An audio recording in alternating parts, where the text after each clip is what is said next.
Dumas airport પાસેના silent ઝોનમાં satellite bungalows અને ફાર્મ હાઉસમાં મૂર્તિઓ કેમેરા સહિત 2.70 લાખના સામાનની ચોરી થઈ છે. આ અંગે ડુમસ પોલીસે ચોરીના 2 ગુનાઓ દાખલ કરી સીસીટીવી કેમેરાના ફૂટેજના આધારે તપાસ શરૂ કરી છે. ડુમસ એરપોર્ટ પાસેના સાયલેન્ટ ઝોનમાં સેટેલાઇટ બંગલોઝ અને ફાર્મ હાઉસમાં મૂર્તિઓ કેમેરા સહિત 2.70 લાખના સામાનની ચોરી થઈ છે. આ અંગે ડુમસ પોલીસે ચોરીના 2 ગુનાઓ દાખલ કરી સીસીટીવી કેમેરાના ફૂટેજના આધારે તપાસ શરૂ કરી છે. સિટી લાઇટ પર ઓસ્કર એપાર્ટમેન્ટમાં રહેતા અને નિવૃત્ત જીવન ગાળતા 66 વર્ષીય યુસુફ હુસૈની આફ્રિકા વાલાનો પોતાના માલિકીનો ડુમસ રોડ પર સાયલેન્ટ ઝોનમાં સેટેલાઇટ બંગલોઝ આવેલો છે. આ બંગલામાંથી 22મી તારીખે રાત્રિના સમયે તસ્કરોએ લોખંડની ગ્રીલ અને કોલેપ્સિબલ ગ્રીલ કોઈ સાધન વડે તોડી કબાટમાંથી 2 મૂર્તિઓ 90,000, પિત્તળ અને તાંબાના વાસણો 25,000, કેમેરો લેન્સ સહિત 2.15 લાખની ચોરી કરી છે. 4 બદમાશો ચોરી કરવા આવ્યા હોવાની વાત સામે આવી છે. અન્ય ચોરીના બનાવમાં સાયલેન્ટ ઝોનમાં JR વિલા ફાર્મ હાઉસમાંથી તસ્કરોએ ટ્રોલી બેગમાંથી ઇમિટેશન જ્વેલરી, ઘડિયાળ, તેલનો ડબ્બો, નળ સહિતનો સામાન મળી કુલ 55,500ની ચોરી કરી હતી. આ ચોરી 18મી તારીખે થઈ હતી. આ અંગે મેનેજર હિમાંશુ લક્કડે ડુમસ પોલીસમાં ફરિયાદ આપી છે, જેના આધારે પોલીસે ચોરીનો ગુનો નોંધી આગળની તપાસ શરૂ કરી છે.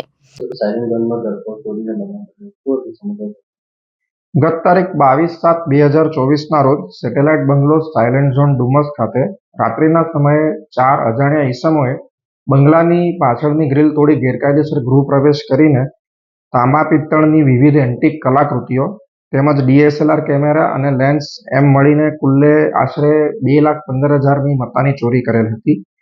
ડુમસ પોલીસ સ્ટેશન ખાતે જે અંગે BNS કલમ 305, 331(4) અને અન્ય વિવિધ કલમો હેઠળ ગુનો દાખલ કરવામાં આવેલ હતો.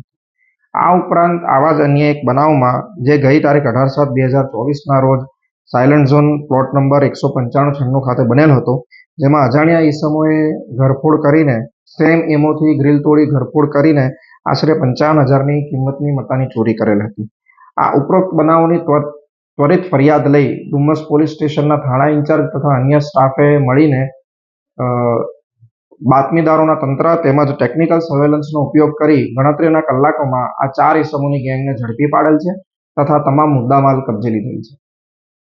કેટલા સીસીટીવી ચેક કરવામાં ઉપરોક્ત બનાવની તપાસ કરવા માટે અમોએ ડુમસ સાયલેન્ટ ઝોનથી લઈને જ્યાંથી આરોપીઓને પકડવામાં આવ્યા છે તે વિસ્તાર સુધીના લગભગ 150થી વધુ સીસીટીવી કેમેરાની તપાસ કરવામાં આવેલ હતી.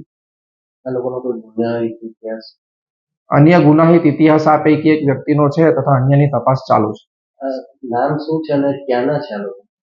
આ જે 4 આરોપીઓ જે છે તે પૈકી પહેલો શોકત ઉર્ફે શંકર દિલાવર રાઠોડ, ઉંમર વર્ષ 43, મજૂરી અને ભરથાણા ગામ અલથાણ ખાતે રહે છે. તેજસ પપ્પુભાઈ રાઠોડ, ધંધો મજૂરી, એ પ્રજ્ઞાનગર પનાસ ગામ ખાતે રહે છે. સુનિલ શંકરભાઈ રાઠોડ, ઉંમર વર્ષ 22, જે બેકાર છે, જે પણ ભરથાણા અલથાણ ખાતે રહે છે. આ 3 આ ચોરીમાં સામેલ અને એ ઉપરાંત અન્ય એક આરોપી આમાં સામેલ છે.